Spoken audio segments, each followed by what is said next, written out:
একটা ছিল ছোট্ট সুন্দর গ্রাম। নদী, গাছপালা আর পাখির ডাকেই ভরে থাকত সেই গ্রাম।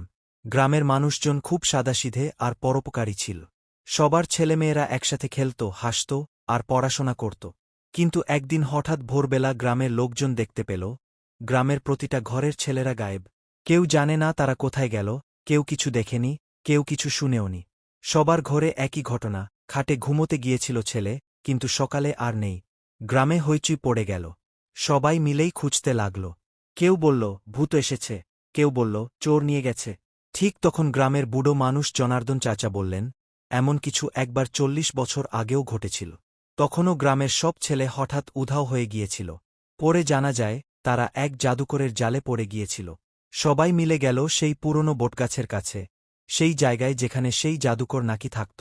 হঠাৎ ঝড় উঠে গেল, আর বটগাছের নিচে একটা গর্ত খুলে গেল। ভেতর থেকে ভেসে এলো কচি গলার কান্না। দেখে সব ছেলেরা সেখানে আটকে আছে। জাদুকর তাদের ঘুম পাড়িয়ে রেখেছিল, কারণ সে নিজের রাজ্যে খেলার সাথী চাচ্ছিল। তখন গ্রামের এক সাহসী মা সামনে এসে বলল, তুমি যদি ভালোবাসা চাও, তবে জোর করে নয়, ভালোবাসা দিয়ে ডাকো।